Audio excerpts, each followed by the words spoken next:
Hey everybody, this is Mike with the One Stop Co-op Shop, and today I'm doing a review of Marvel Dice Throne Mission, a new solo co-op mode for Dice Throne that is compatible with Marvel and non-Marvel characters. And disclaimer that I got a review copy of this one. Dice Throne Mission does use the core Dice Throne mechanics, which is a Yahtzee system where you're rolling 5 dice and trying to form different combinations to damage your opponents. But here you are cooperatively working together, 1 to 4 players, to go through these different stages, fight off minions, achieve different objectives, and eventually flip things over and go against a boss on the other side of each of the stages. And if you can beat the boss before one of you is fully defeated, you win. So let's discuss 5 key things to know about Dice Throne missions. And just to be clear, I am focusing on this mode. If you want to see my thoughts on Dice Throne in general, check previous videos. So my number 5 point, the least important to know about the game, but still important enough for me to mention it, is the perk system. So this is not a campaign game. You are playing one-off stages. Each one can take an hour to 90 minutes, depending on how long it takes you to play. But after you play each stage, you get a few perk points, and if you did a tougher stage, you get to spend them on more powerful abilities, and these are supposed to follow you from play to play, so you can slowly unlock cool bonuses, once per game powers, get a better momentum card, I'll mention that in a second. And for me and my son, this has been fun. We feel like we're unlocking things and getting cool abilities to play with, and the game has a ton of ways to increase the difficulty, so if you want to modulate things, you're always still having a challenge and not just kind of totally destroying stages because you've leveled up too much. The game accommodates that. It's a really nice system. My number 4 point is the momentum and ally system, and this is also a pro for my taste. So momentum is a new resource in Dice Throne. Each player gets one of these spinners.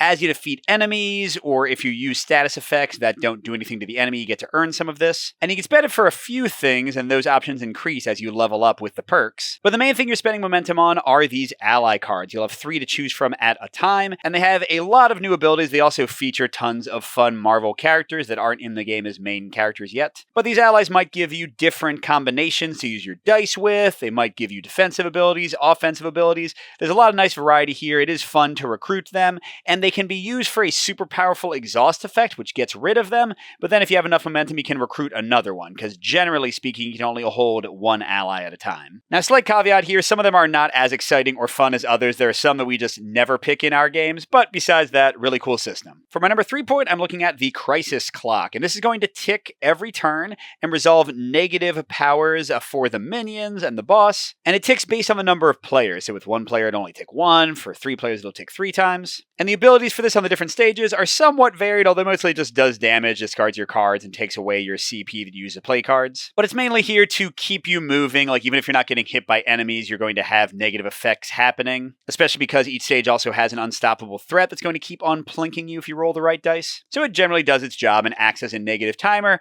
although I will say some stages don't have enough time pressure, and sometimes this clock isn't bad enough, especially at lower player counts, and you can just kind of hang around near the end and boost yourself up before you fight the boss.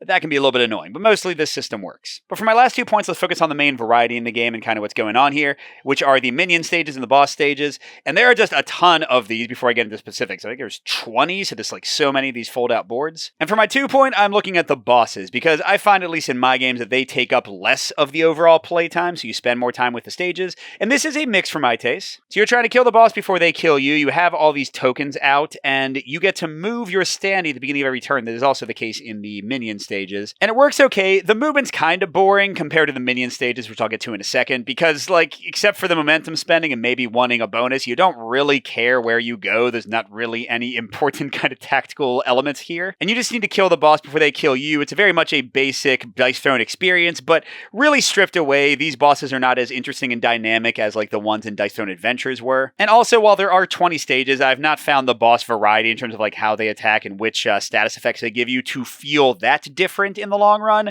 So it still works, it's still fun, and it's a, nice climactic ending to each play, but not the best part of the game for me. The minion stages, though, my number 1, is a full pro. I really like this because here your movement matters more. You're still moving to spaces and getting these little bonuses when you go there, but there's a lot of different targets on the board, so you're trying to like be in range of the ones you want to attack while avoiding the ones that can hit you back. This becomes especially interesting with higher player counts, 3 or 4 players, because then you're really trying to like fit in and, gang up on targets to finish them off quickly. It's pretty cool. And the stages have better variety, not great variety. They still do tend to be kind kind of samey just with you moving around and punching people, but they have better variety in like the special effects going on in your objectives. Not all of them are just like to punch minions and that's it. So in the end, the way these minion stages work and kind of the simultaneous play of the mode overall is a pro for me. So overall, Dice Throne Missions has been a blast, especially because my kids like it. I've enjoyed competitive Dice Throne in the past. It can be pretty fun. I like Dice Throne Adventures pretty well, but this is definitely the way to play for me from now on. I don't think I will ever touch either of those modes ever again. But on the other hand, if you don't like the core Yahtzee mechanic, if you want a game that is consistently challenging, here you really need to up the difficulty level to make it work. Or I don't know, if you don't like Marvel, you might want to avoid this one. But if you want to see the game in action and judge for yourself, I had a recent playthrough on the channel. Thanks for watching, everybody. Good gaming, and I'll see you at the next stop.